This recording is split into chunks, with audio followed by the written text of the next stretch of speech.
evening, everyone. I am Adrienne Ingram, and I'm delighted to welcome you who have come out in the rain, and even though it's stopped raining now, to hear our speaker, James Oak.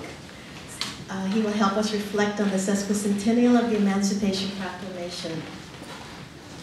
Last month, Professor Oakes was awarded the 2013 Lincoln Prize for his most recent book, Freedom National: The Destruction of Slavery in the United States, 1861 to 1865. The New York Society Library, however, invited James Oakes to speak to us before he won the prize. So while we might not award cash prizes and bronze busts, as do Gettysburg College and the Gilda Lehrman Institute for American History, we sure do know how to pick fine scholars.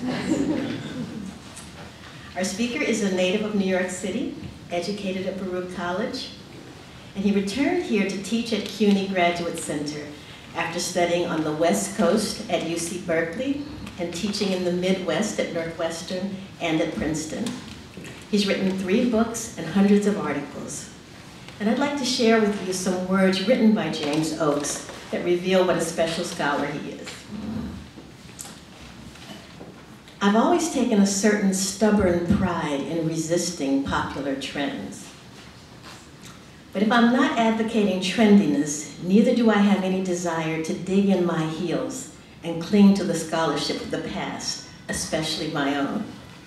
Over the years, I've changed my mind about many things. I even enjoyed the experience of realizing that something I once believed to be true no longer seems to be so. This process of self-revision began years ago, shortly after my first book was published. I try not to be overly committed to anything I've put into print. Print captures my thinking at the moment of publication. Sometimes all it takes is evidence, new or newly persuasive evidence, to get me to change my mind.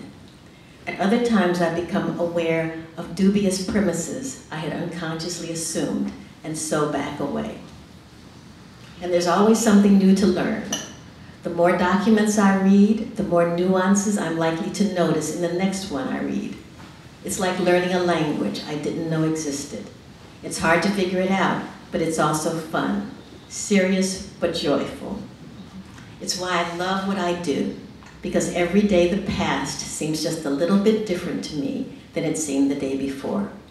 Let's give a warm welcome to James Oakes.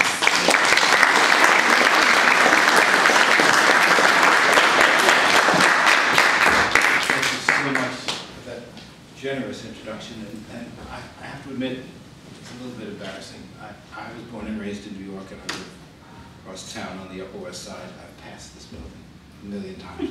This is the first time I've ever been in it. I don't know whether to be ashamed of myself or to say that it was worth the wait. It's beautiful. It's a really beautiful building, and I thank you again for coming out tonight. The title of my talk is, oh sure, the title of my talk is The Emancipation Proclamation, Myths and, is that been? Myths and Realities. I think that you'll understand it by the time I finish, I hope.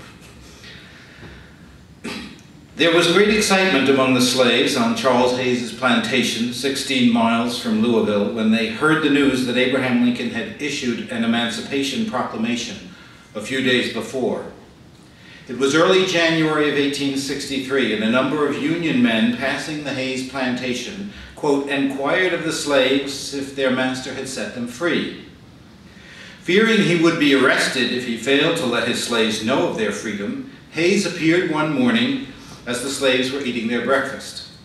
In a nervous, uneasy manner, he made the announcement, quote, men and women, hear me. I'm about to tell you something I never expected to be obliged to tell you in all my life, and it is this. It becomes my duty to inform you, one and all, women, men, and children belonging to me, you are free to go where you please. Hayes then cursed Lincoln, quote, for taking all you Negroes away from me. A great jubilee commenced on the plantation, but old Massa got drunk and skulked off to his room while his slaves were, quote, cheering Abraham Lincoln. Bless the Lord, Aunt Bess exclaimed, my children are all free. It's an interesting story in its own right, and it helps us appreciate one of the many ways the slaves were freed during the Civil War. But I want to make a different point about the story, and it is this. If you ever hear someone say that the Emancipation Proclamation didn't free a single slave, think of Charles Hayes cursing Abraham Lincoln back in January of 1863. But let's move ahead to March 29th, 1864, and listen to a different kind of speech. This one given by Senator Lyman Trumbull as he reported the 13th Amendment, the one abolishing slavery, out of his Judiciary Committee. Why do we need such an amendment, Trumbull asked. Because the Emancipation Proclamation was not enough, he answered. Trumbull cited the critics who claimed that at best Lincoln's proclamation had applied only to slaves who were actually physically free during the war, like the slaves on Charles Hayes's plantation. Trumbull wasn't sure the critics were right, but he could not be sure they were wrong either. This was a serious problem because most slaves in the Confederate States were not, as Lincoln put it, practically freed during the war, and when the war ended, emancipation would stop. And what would happen? And what of the slaves of the loyal masters in the loyal slave states? The Emancipation Proclamation didn't free them either, Trumbull pointed out. And even if Lincoln's proclamation had freed them, Trumbull went on, what was to stop the southern states from re-enslaving them after the war was over? Freedom was national, Republicans believed, whereas slavery was merely local. It was a state institution, and when the peace was restored, the power over slavery would revert to the states. For all these reasons and more, Trumbull argued, we must have a constitutional amendment abolishing slavery. Trumbull's speech lacks the human drama of Charles Hayes's announcement of emancipation to his slaves, but it suggests an equally important lesson. When you hear someone say that in affixing his signature to the Emancipation Proclamation, Lincoln freed all the slaves, quote, with the stroke of his pen, think of Senator Lyman Trumbull, desperately imploring his colleagues to pass the 13th Amendment, because if they didn't, the war would end without slavery having been abolished in most of the South. We oversimplify the Emancipation Proclamation. It didn't free a single slave. It freed all the slaves. We shroud the document in myths. We conjure up myths about Abraham Lincoln to explain our myths about his proclamation. He was a reluctant emancipator. That's why he didn't free a single slave. He was the great emancipator who freed all the slaves. And all of this mythology was as popular back then as it is today. It was already in place, publicly debated, even before Lincoln issued the proclamation. We are blinded by these myths. We always have been. So much so that now, even now, 150 years later, we cannot answer the simplest but most important question: what did the Emancipation Proclamation actually do? The mythology of the proclamation has a lot to do with its timing. Lincoln issued it on January 1st, 1863, nearly 20 months after the war started, thereby raising the question, what took him so long? In the summer of 1862, when people first tried to answer that question, they usually resorted to idle speculations. They drew inferences based on ignorance of what Lincoln was up to. And it didn't take long for all of those speculations and inferences to harden into myth, or rather into two myths, one of them pro-Lincoln and the other anti-Lincoln. Horace Greeley may be taken as the spokesman for, if not the godfather of, the anti-Lincoln myth. Greeley was the opinionated editor of the New York Tribune, one of the most influential papers in the United States. In August of 1862, Greeley published a famous editorial called The Prayer of 20 Millions. The 20 million referred to the number of people living in the northern states, and what they were all praying for, according to Greeley, was emancipation. Greeley demanded that the president, quote, enforce the law, specifically the emancipation provisions of the Second Confiscation Act that Lincoln had signed 1 month earlier on July 17, 1862. Those provisions would not take full effect until the president issued a proclamation. Everyone assumed Lincoln would issue it shortly after he signed the bill, but he didn't, and after 3 or 4 weeks, Greeley was losing his patience. Why the delay, he asked, and in his answer, he concocted one of those enduring myths I mentioned earlier. Lincoln was taking so long, Greeley wrote, because in his heart of hearts, he didn't really want to free the slaves. From the start of the war, Lincoln had resisted every effort to undermine slavery. Look at the record, Greeley urged. Lincoln came into office in March of 1861, vowing not to interfere with slavery in the states where it already existed. In September, he overturned the proclamation by General John C. Fremont that would have freed the slaves of all the rebels in Missouri. In May of 1862, Lincoln overturned another order, General David Hunter's edict abolishing slavery in Georgia, South Carolina, and Florida. A few months later, Lincoln nearly threw the national government into a crisis by threatening to veto the Second Confiscation Act, the very law that would free slaves as soon as Lincoln issued his proclamation. And now, a month later, the nation sits and waits for Lincoln to implement a statute he never liked to begin with. In Greeley's telling, Lincoln was a most reluctant emancipator. He took so long to issue the Emancipation Proclamation because he never wanted to issue it, and when he finally did issue it, Lincoln did so not for lofty moral reasons, not because slavery was wrong, but because the destruction of slavery had become what Lincoln called a military necessity. To this day, skeptics recite the same litany Greeley did, use the same reasoning, and come to the same conclusion. It took 20 months to issue the proclamation because Lincoln was reluctant to make emancipation a legitimate goal of the war, and finally did so only to deprive the rebels of their slaves in order to win the war. 1 month after Greeley published his prayer of 20 millions, Lincoln issued on September 22, 1862, a preliminary Emancipation Proclamation announcing his intention to free the slaves 100 days later. This preliminary proclamation provoked a rash of commentary, including a remarkable essay in the Atlantic Monthly magazine written by none other than Ralph Waldo Emerson, the famed transcendentalist. Emerson's essay can be read as a response to Horace Greeley's prayer of 20 millions, an alternative explanation for the timing of the president's proclamation, except that Emerson's explanation for the delay reflected glory rather than disgrace upon Lincoln. Where Greeley gave us the myth of the reluctant emancipator, Emerson gave us the myth of the great emancipator. Liberty is a slow fruit, Emerson began. He was laying the foundation for an explanation of why it took Lincoln so long to issue his proclamation. It takes a long time for the fruit of liberty to ripen. The public was not yet ready, Emerson explained. The audience for the proclamation had to be created. An audience hitherto passive and unconcerned, quote, now at last so scorched and kindled that they come forward. When the war began, Emerson suggested public indifference to slavery was so ingrained, hostility to emancipation so deep, that Lincoln had to wait to educate the people up to the justice of the cause before he could act.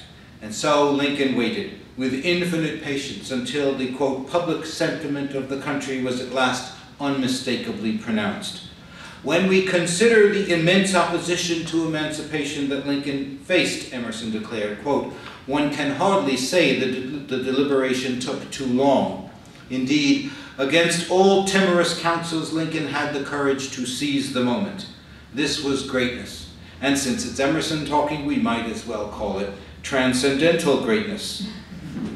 Lincoln was so fair-minded, so patient, and yet so modest that we can only marvel at the, quote, capacity and virtue which divine providence has made an instrument of benefit so vast.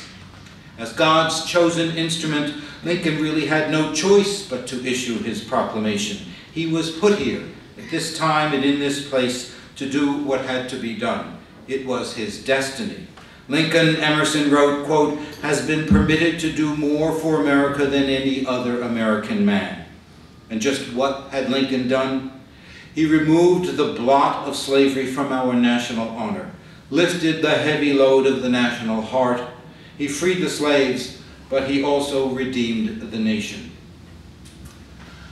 So we have two competing explanations for the delayed timing of Lincoln's Emancipation Proclamation, and as I've indicated, both of them were more or less fully formed before the proclamation was issued on January 1st, 1863.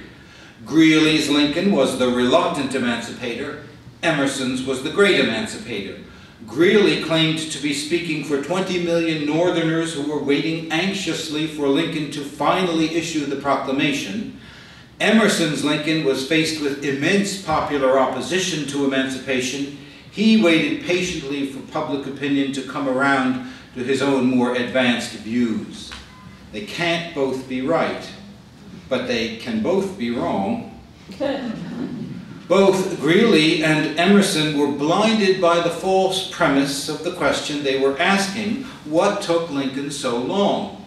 That question assumes that emancipation would not begin until Lincoln issued the Emancipation Proclamation.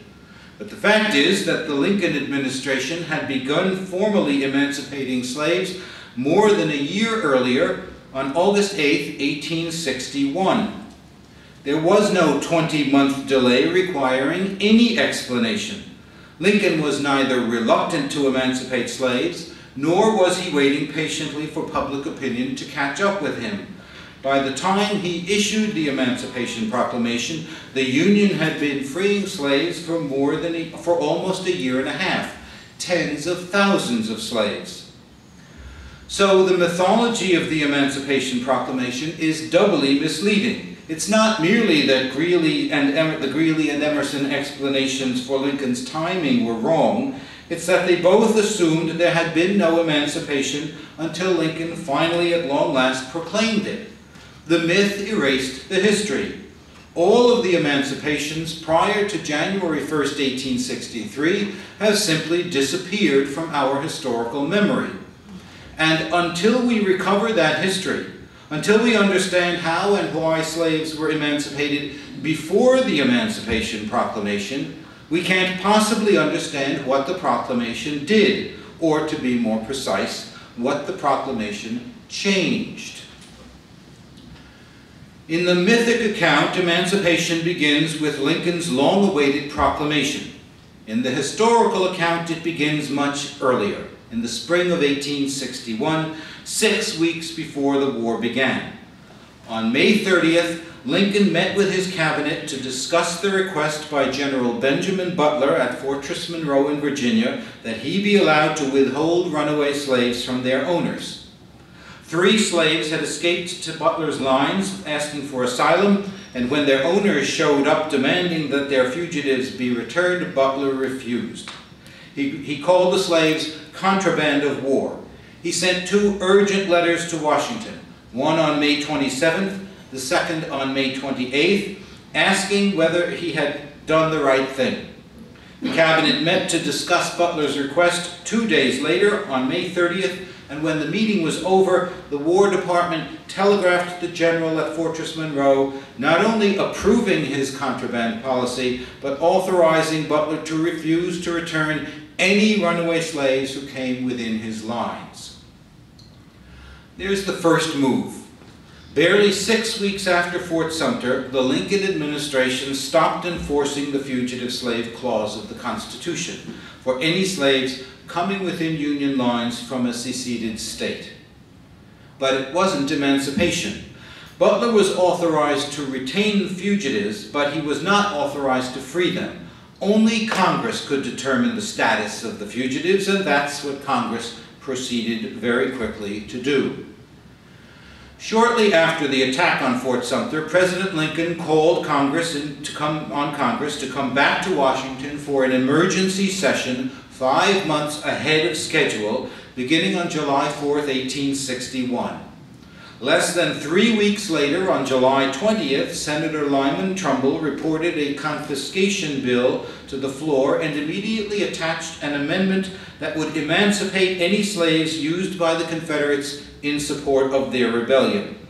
Trumbull's Emancipation Amendment became Section 4 of the First Confiscation Act, endorsed by nearly every Republican in Congress, and signed into law by President Lincoln on August 6, 1861. Under the terms of the Confiscation Act, emancipation would be a two-step process. First, Congress decreed that masters would forfeit the services of any slaves used in the rebellion. Then the President would emancipate the forfeited slaves by virtue of his authority as Commander-in-Chief, thus giving emancipation the requisite military character the Constitution required. And so, on August 8, 1861, 2 days after he signed the bill into law, Lincoln's War Department issued the instructions for implementing it. Rebel masters would forfeit the services of any slaves used in support of the rebellion, and those slaves were, quote, discharged from service permanently, which is to say they were emancipated. But there was more. The House of Representatives House Republicans had endorsed a resolution declaring that Union soldiers were not to participate in any way in the capture and return of fugitive slaves, which meant any slaves coming into Union lines in the South, the Union Army could not return to their owners. Since, in Butler's words, the Union did not want and would not hold such fugitives as slaves, the only thing the War Department could do was emancipate all the slaves who came within Union lines from areas in rebellion. The August 8th instructions were sent that day to Fortress Monroe, where there were by then 900 contrabands, all of whom were immediately freed. That was only the beginning. In September, a copy of the August 8th instructions was sent to General John Dix in Maryland, ordering him to emancipate any slaves escaping into his lines from the seceded state of Virginia. In November, the August 8th instructions were given to the commander of the Joint Army-Navy operation that established a Union beachhead at Port Royal on the Sea Islands of South Carolina, and the 9,000 slaves on those islands were immediately emancipated. In December, the Adjutant General of the War Department ordered General Henry Halleck to emancipate any slaves fleeing into the loyal state of Kentucky from the disloyal state of Tennessee.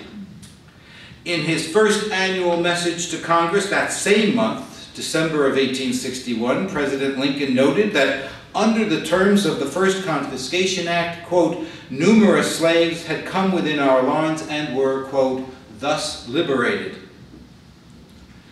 Emancipation accelerated over the course of 1862. In February, General Ambrose Burnside captured New Bern, North Carolina, whereupon he freed the slaves. In April, when General David Hunter captured Fort Pulaski and several of the surrounding islands off the coast of Georgia, he freed the slaves, where he too had been given a copy of the August 8th instructions from the War Department. And in June, when General George McClellan led his immense army of the Potomac up the peninsula headed toward Richmond, he followed the same orders. All slaves who came within his lines were emancipated. Loyal masters might someday be compensated, McClellan explained, but their slaves were immediately, permanently emancipated. By the spring of 1862, thousands of slaves all along the southern Atlantic coast, from Hampton Roads, Virginia, to Fernandina, Florida, had been emancipated under the War Department's August 8th instructions implementing the first Confiscation Act. Emancipation began on August 8th, 1861, not January 1st, 1863. And it accelerated dramatically over the 6 months prior to the Emancipation Proclamation. On April 24th, 1862, the Union Navy, commanded by David Farragut, broke through the Confederate defenses of the lower Mississippi River, capturing New Orleans and with it the heavily populated slave plantation parishes of southern Louisiana. Transferred from Virginia, our old friend General Benjamin Butler took control of the area, but was not sure whether the tens of thousands of slaves in southern Louisiana met the criteria for emancipation established by the first Confiscation Act or the War Department's August 8th instructions.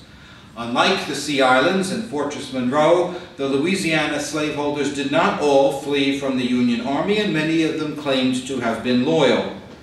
Because the slaves of such owners remained on their plantations, it was unclear whether they came within Union lines, as the law required. Were those slaves emancipated, Butler asked his superiors in Washington. Congress answered the question with a second Confiscation Act, which Lincoln signed into law on July 17, 1862.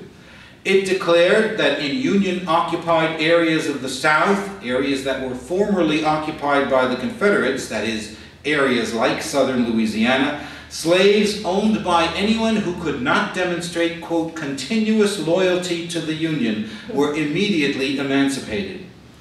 Right away, Lincoln sent word to Butler to implement the new rules. Quote, by the act of Congress, Butler began telling his subordinates, they are clearly free. This was the summer of 1862, 6 months before Lincoln issued the Emancipation Proclamation.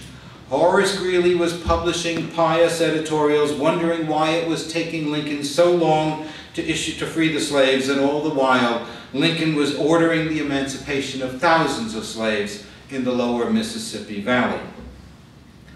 Further up the Mississippi River, Generals Ulysses Grant and William Tecumseh Sherman were even more reluctant, more hesitant about emancipation than Butler was. At first, they implemented the Second Confiscation Act only to the extent of allowing slaves into their lines and putting them to work for the Union Army, but they did not assume those slaves had been emancipated. Lincoln's preliminary proclamation set them straight. It quoted extensively from the provisions of the Second Confiscation Act that freed all rebel-owned slaves in Union-occupied areas of the South, which encompassed the areas under the control of Generals Grant and Sherman. Within days, the War Department printed 15,000 copies of Lincoln's preliminary proclamation and distributed them through the Army as General Orders Number 109.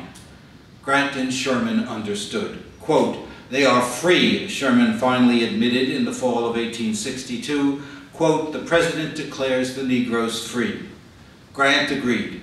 In November, he assigned Chaplain John Eaton to oversee the transition to free labor among the newly emancipated slaves in the areas under his control, the heavily populated plantation districts along the Mississippi River north of Vicksburg.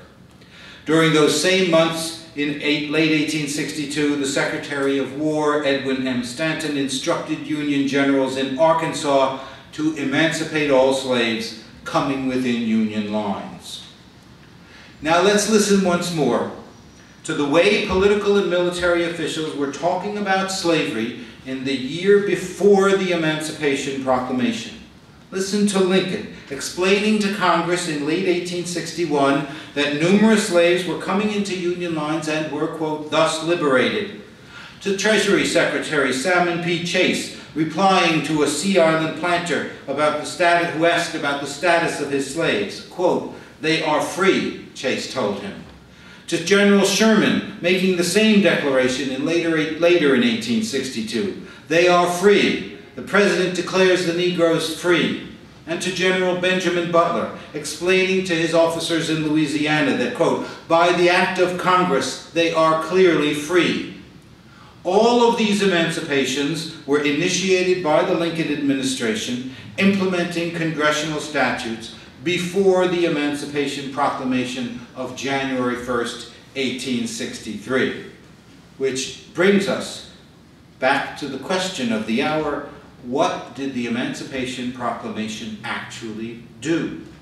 If the federal government had been freeing slaves for nearly a year and a half, if tens of thousands had already been emancipated, what changed after Lincoln issued the proclamation?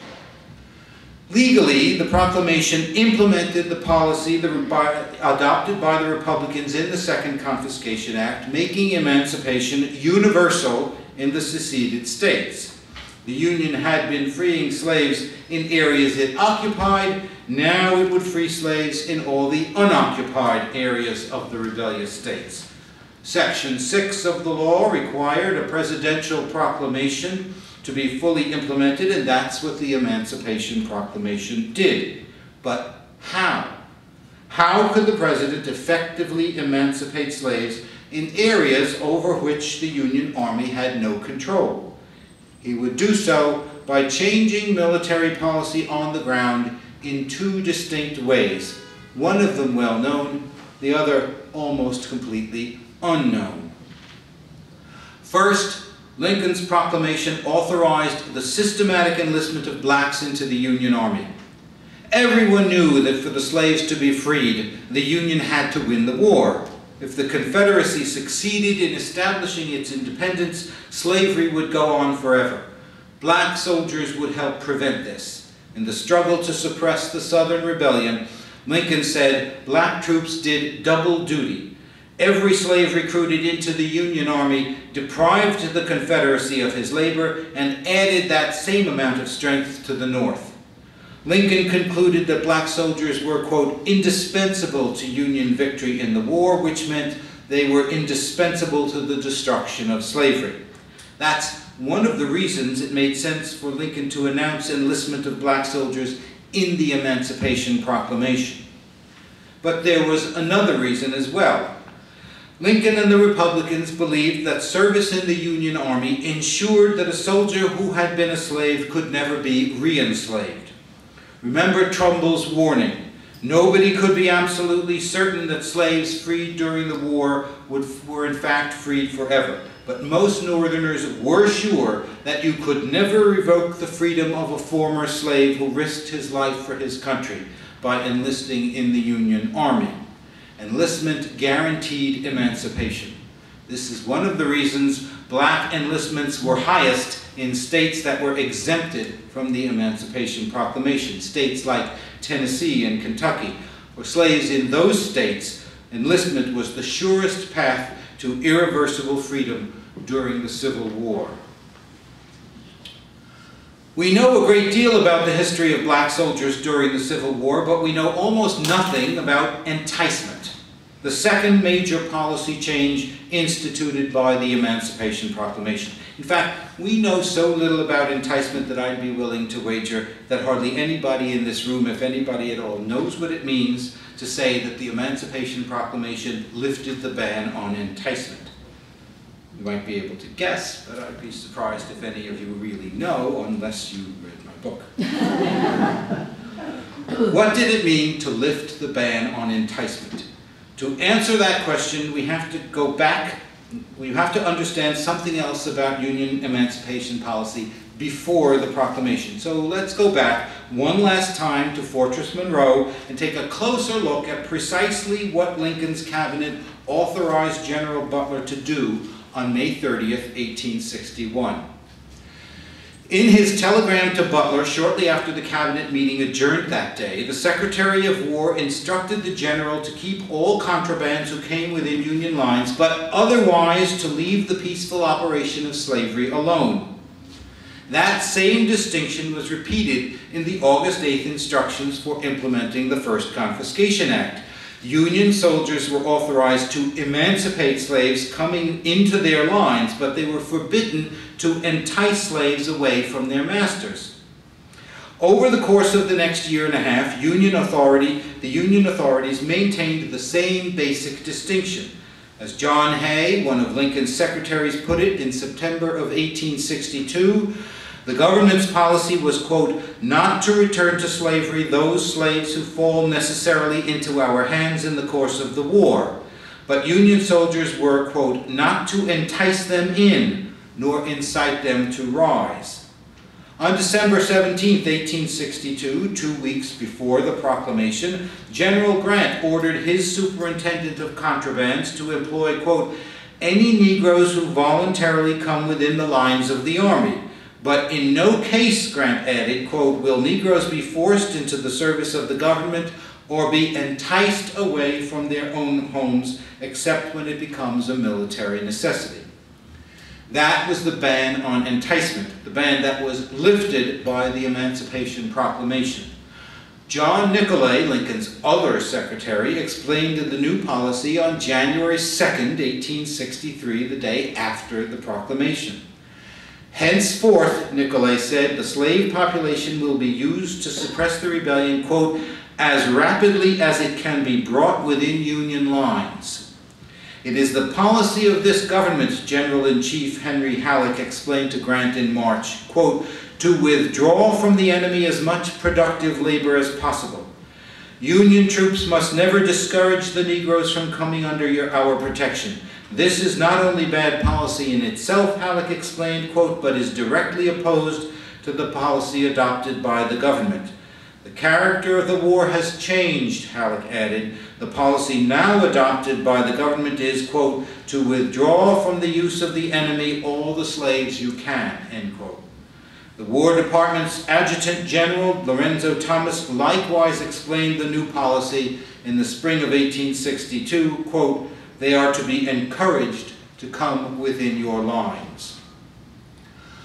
Lorenzo Thomas was one of the most well-known and influential Union officers engaged in the systematic enticement of slaves, but there were others operating in many parts of the Confederacy, and in the end, the Union Army had assigned 237 soldiers to duty as emancipation agents whose sole purpose was to go on to farms and plantations and encourage slaves to leave their owners.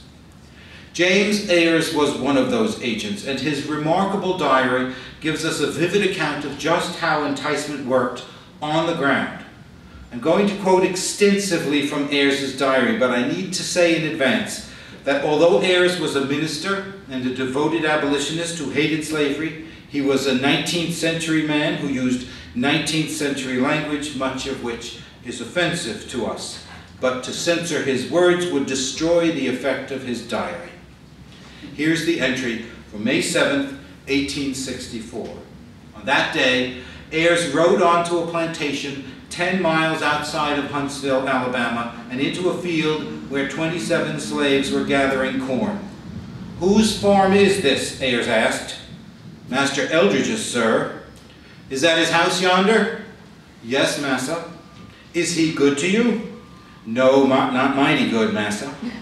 Is he a Union man or a secessionist? After telling Ayers that their master, quote, swears and cusses at the Yanks terribly, the slaves went back to work, lest their master, quote, flog us if he see us idle and whip us for talking to you. Ayers reassured them. I have come to tell you good news, he said. Father Abraham has declared you all free. You have no master now. You are free, and I have come to tell you. Getting down from his horse, Ayers began to read from a card announcing that, quote, all slaves were made free men by Abraham Lincoln, and urging, quote, able-bodied colored men to come to the nearest Union camp and, quote, fight for the stars and stripes. Ayers made his pitch. The Army would pay $10 a month plus food and clothing, quote, and make you free if you will enlist and be soldiers. How many of you boys will turn out? Ayers asked. When do you want us? Want you right now. Oh, massa won't let us go. Never mind your master, Ayers protested. You have none. Ayers then rode up to the house where he understood that there were more potential recruits, and there he met the Eldridge family, quote, Master, Mrs., and the gals. How do you do, Ayers said. Fine day this is. Yes, Mr. Eldridge answered. What's all this mean? My niggers say you come into the field and set them all free. Is that so? Yes, sir. Well, I would like to know how you got the authority to do so, sir. By the War Department, sir, I get my authority. The very best authority, ain't it? What do you want with my niggers? Eldridge demanded. Your niggers, Ayers replied. You've got no niggers, my dear sir. These are all free men, as you or I am. And these women here that have been your slaves are all free now, as much so as this lady. Eldridge then invited Ayers to leave, but the Union recruiter was hardly finished. Leave, Ayers said. Why, sir, I will leave when I get ready. But I'm going to take your men, or these men, when I go. You may bet your eyes on that. Ayers then drew his revolver and continued his lecture. Mister, one of Eldridge's daughters interrupted, quote, are you going to take Dad's niggers away from him, whether they are willing or not to go? Well, no, ma'am, I ain't, Ayers replied, but I'll tell you what I am going to do. In his experience, Ayers explained, he had found it best to walk off with the young black men a half-mile or so and, quote, have a big talk with them to see if he could persuade them to enlist in the Union Army. Those he can't coax would be free to go back. Eldridge's daughter next suggested that heirs allow her father to speak with the men before they walked off, but heirs thought that was a bad idea. He had his solitary chat with the men, and when he left, he had 6 black recruits with him. Shortly thereafter, they enlisted in the 15th Tennessee Colored Regiment based in Nashville. So that's how enticement worked, on a small but fascinating scale, but it also worked on a large scale. Beginning in the spring and summer of 1863, as the enticement policy was systematically implemented, we start to see those truly large numbers of contrabands coming into Union lines, particularly in the Western armies. During the Meridian Campaign, for example, Sherman's troops were said to be trailing 4,000 or 5,000 contrabands in their wake. He had another 10,000 freed people with him during his famous march to the sea from Atlanta to Savannah, and 7,000 more followed as his troops marched through the Carolinas. This was military emancipation at high tide, the logical conclusion of the policy of enticement implemented by the Emancipation Proclamation on January 1st, 1863. But it wasn't enough to destroy slavery. In the year after Lincoln issued his Emancipation Proclamation, it became increasingly clear to the President and congressional Republicans that no matter how aggressively the Union Army enforced military emancipation in the South, it could never physically free more than a fraction of the slaves. Think of James Ayres. He had walked onto a plantation with 27 slaves and walked off with 6 of them. 21 slaves remained, and nobody could be sure when the war ended that they had been legally emancipated, no matter what Lincoln or Ayres told them. Or think of General Sherman. There were 10,000 freed people with him on his march from Atlanta to Savannah. But in 1860, there were 463,000 slaves in Georgia. Lincoln was certain that all the slaves actually freed during the war could never be returned to slavery. But he also came to realize that when the war ended, most slaves would not have been practically freed. Lincoln could not have been surprised by this, for no one had been more skeptical of the Emancipation Proclamation than he had been. On at least 3 occasions in the months before he issued it, Lincoln expressed serious doubts that a presidential proclamation would do any good. "I can't enforce the law in the rebel states as it is," Lincoln would say. "What makes you think I can enforce an Emancipation Proclamation in those same states? It would be," he said, "like the papal bull against the common." And yet, on January 1st, 1863, he issued it, and having done so, Lincoln drastically altered Union military policy on the ground in the South, hoping to make it work. But it still wasn't enough to ensure the complete destruction of slavery, and by 1864, Lincoln and the Republicans understood that, which is why they pushed so strongly for a 13th Amendment. The Democrats, by defeating the amendment in the House in June of 1864, just as that year's presidential campaign was gearing up, turned the campaign into a referendum on abolition. Everyone understood that if Lincoln lost, there would be no amendment, and the war would end with Northern victory, but without abolition. And when he was reelected in November, Lincoln invested all of the political capital his victory earned him on getting the amendment through Congress. I've always been skeptical of the mythology shrouding the Emancipation Proclamation. Abraham Lincoln did not free all the slaves with the stroke of his pen. He did not wait patiently for public opinion to catch up with his advanced views. He did not bestride his times and lead his benighted people out of the darkness. And he was not the only man in America responsible for the destruction of slavery. But he was the only indispensable man. It is ironic, isn't it, that someone as temperamentally conservative as Abraham Lincoln would end up leading the most revolutionary social upheaval in American history. But as a friend of mine once said to me, conservatives often make the best radicals.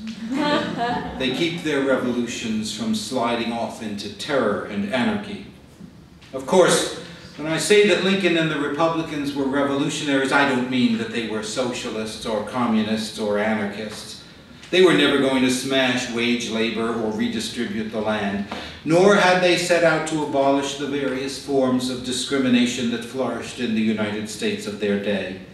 They did not believe in racial or social or sexual equality as we commonly understand those things in the 21st century. Yet, in their own time and in their own way, Lincoln and the Republicans were genuine radicals, 19th century radicals, exemplars of that impressive wave of bourgeois revolutions that spread across the Atlantic world beginning in 1776. We Americans are so thoroughly the products of those revolutions. We have so completely absorbed their precepts that we no longer appreciate their explosive implications. The Civil War reminds us of their power. Abraham Lincoln believed that all men and women were equally entitled to their basic freedom, that all Americans of whatever color were entitled to the privileges and immunities of citizenship. He thought it was unnatural for one human being to hold property rights in another human being, and that it was immoral for a master to claim the fruits of a slave's labor. And so he hated slavery. In language that was for him uncharacteristically harsh, Lincoln declared that he had always hated slavery, hated it for as long as he could remember, hated it, he said, as much as any abolitionist. Here was the driving passion that, for all of his temperamental conservatism, sustained Lincoln and his fellow Republicans through the great liberal revolution we call the Civil War. As in so many revolutions, the radical impulse once unleashed gathered force with each passing month. Lincoln moved with that revolutionary tide, sometimes taking the lead, never looking back. If that didn't make him the great emancipator, it surely made him our greatest president. Thank you.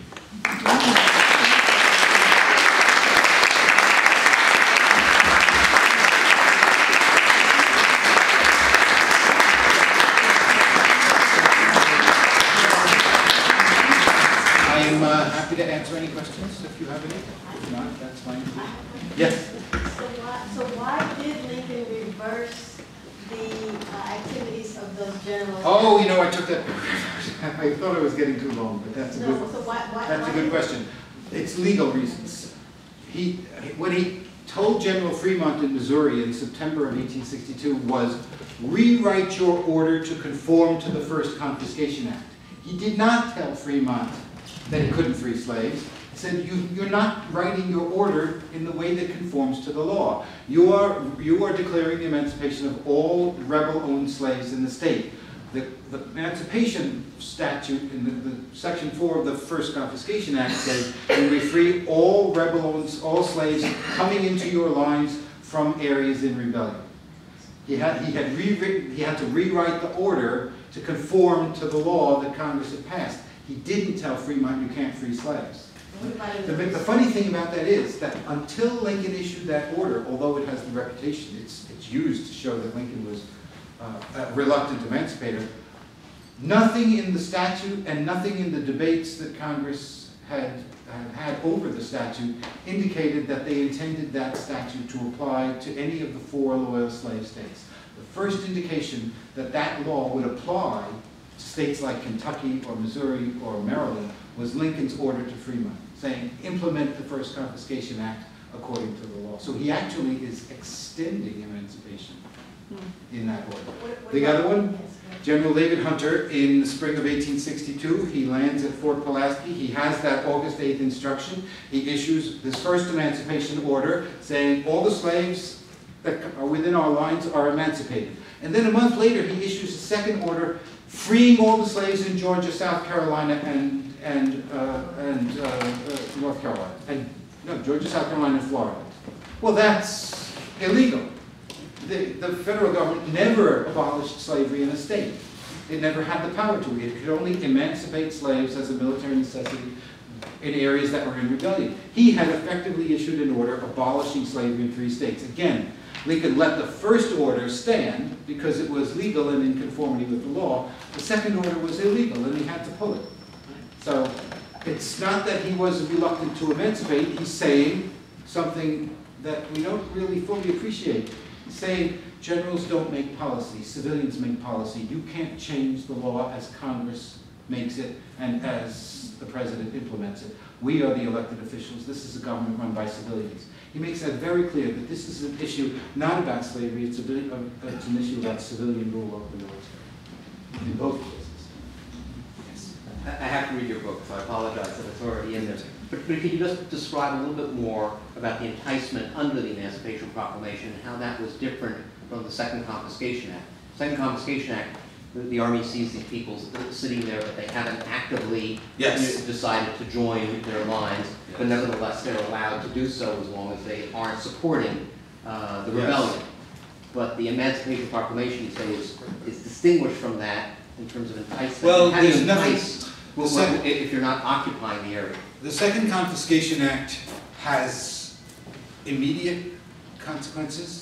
That is, it clarifies the status of slaves in Union-occupied areas and declares that all rebel-owned slaves in Union-occupied areas are immediately emancipated. And that's why Lincoln issues those orders to those generals in the immediate aftermath of the Second Confiscation Act.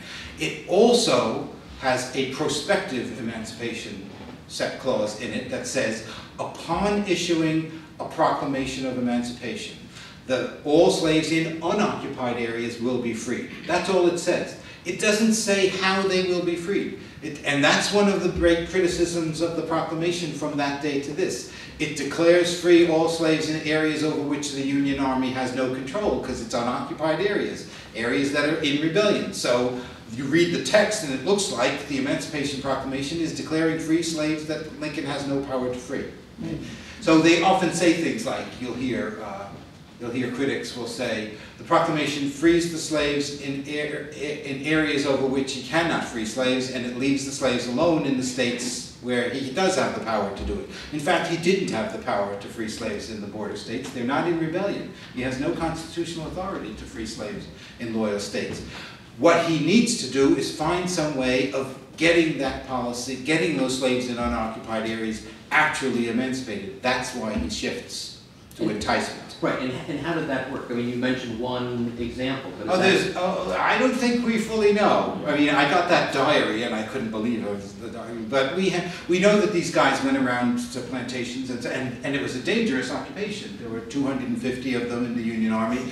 What's his name? That guy Lorenzo Thomas, the adjutant general, when I quoted him saying the new policy is to bring on, encourage as many slaves, he was actually the person sent by the War Department, by Attorney General, by Secretary of War Edwin Stanton, to the Mississippi Valley, where he gave a series of speeches to Union generals and Union troops saying, from now on, this is the policy. You are to go on to plantations. Whenever you move into a new area, you are to go onto the plantations and actively encourage slaves to come off and be freed. We'll bring them into contraband camps. We'll move them onto unoccupied plantations that have been abandoned. We'll move them to Memphis. We'll move them to Cincinnati. They're moving tens of thousands of slaves throughout the Western theater, all through the second half of the war, to get them away from masters who were still disloyal.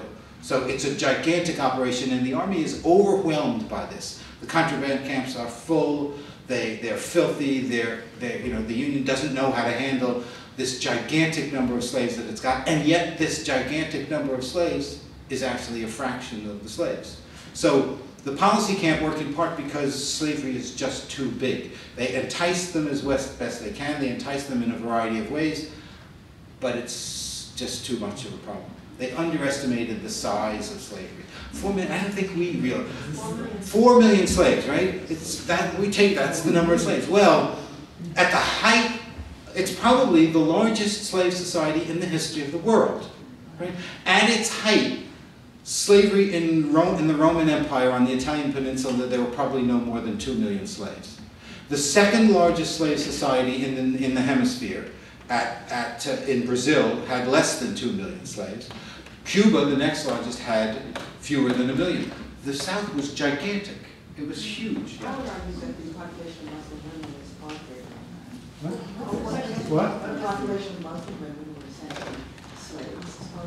Well, that gets into a question of how you define slavery, so we have to be very careful of that. I said I make the argument that the population of Muslim women under the Sharia law Right. are slaves, therefore more Muslim women than. I would argue that there are many different forms of subordination and that we have fallen into the habit ever since the late 18th century of defining every form of subordination we dislike as slavery, and we have to be very careful about that. Patriarchy is a terrible form of subordination, but it's different. It's subordination of women and children to husbands and fathers is a particular kind of Muslim subordination of women is different from subordination of wives to husbands and fathers is horrible. But it's not the same thing as property rights. Well, it's a question, are there, well, To go back to Abraham Lincoln, Okay. as a student in 1968 at UCLA, I had a history professor who used to say, Abraham Lincoln did not free the slaves, circumstances freed the slaves. Right. That became very common in the 1960s, yes. Thank you for explaining it. Well, the circumstances were absolutely crucial. They couldn't have freed the slaves without the war. Lincoln didn't free the slaves by himself. He was implementing laws passed by Congress. Congress was able to do that because the Republicans had control of Congress, and the Republicans had control of Congress because all the slave states seceded from the Union and all the Southern congressmen were gone. So finally the Republicans got power and they implemented their policy. So that's the circumstance, but it doesn't mean they're not actively pursuing the policy. So the circumstance is the war. They assume the slaves are going to run to Union lines. They build their policy around that assumption, and the slaves do indeed activate the policy by fulfilling their prophecy that the slaves would run to Union lines. So the slaves are agents in the process as well. It's a complicated process, but it's wrong to say that, if you're suggesting, or if your professor was suggesting that Lincoln had nothing to do with it and wasn't interested, then that's incorrect. If he's just saying that Lincoln was able to do this because the circumstances allowed him to do it, that's absolutely correct. Absolutely correct. Yes. What was the Southern press doing at this time with all these confusing directives coming from the North? Did they get a chance to review it and report on it? Yeah, to the extent that they did. Well, for them, it was proof that secession was justified all along. It was just all the evidence they needed to demonstrate that everything they had said about Lincoln and the Republicans, that they were going to go after slavery, that they were a bunch of abolitionist fanatics, was absolutely proven by every single one of these steps along the way. Jefferson Davis called the Emancipation Proclamation, the most execrable decree ever uttered in the history of guilty man. It proved everything, that for most Southerners, it just proved everything they always believed. Didn't the president have authority to deprive the South of a source of what the slaves afforded the South, right? Yes, that's the logic of military emancipation. Right. But he can't do it on his own. This is the difference between But them if and they're that. contributing to the war effort, the slaves that decide to stay with their masters, right? It just stands to reason that Yes. you have Yeah, well, they all authority to- understand. You see, they go into the war assuming that the slavery is weak, that it will collapse immediately, Exactly. right? But by the spring of 1862, they realized that no, slavery is the stomach of the rebellion, that they are using their slaves in a variety of ways to sustain the rebellion, and even if the slaves are back on their plantations, they're feeding the rebellion, and so that was the primary reason for the switch from the limited policy of emancipation in the first summer of the war to universal emancipation in the second summer. They came to realize that in depriving, as you said, in depriving the Confederacy of its source of power, they were going to undermine the Confederacy itself. Maybe one more question. Sure. I don't know, I think this is the most important question. I'm sure it is. But anyway, wasn't there a movement that slaves should be deported to their own country at one point? There was. It was a colonization And movement. Lincoln was Not deported to in their, favor of well, that. that's how some people would have said it. There are different people who talk about it in different ways. It's not a big movement. It goes nowhere. It's actually rather interesting when you think about it. If you think about the history of civil wars in the modern world and wars of national unification, they very often end in mass population expulsions and genocides of ethnic minorities and things like that. Nothing like that happened. Not a single slave is deported from the United States in the wake of emancipation. There's some talk of colonization, but colonization means different things to different people. You know, when it comes up for debate in Congress, it comes up for debate during the Washington, D.C. Emancipation Bill. Right? And the Democrats say, we won't support this bill unless there's mandatory deportation, colonization, attached to it. We won't free slaves unless you promise to deport them. And the Republicans say, a lot of the Republicans say, we don't have anything to do with colonization, but the ones who endorse it say, we will only allow federal subsidies for individual blacks who have been emancipated, who voluntarily choose to leave the United States, because on the grounds that white people are so irredeemably racist that they're never going to allow black people to live here as equals. That's a very different argument from the argument that says black people are irredeemably inferior and cannot be allowed to live here in the United States. And the Democrats accused the Republicans of insincerity because they said, you and I know that no blacks are going to leave the United States if you just make it voluntary. Republicans just ignored them. So that's as far as movements. Can I ask one more question? Sure.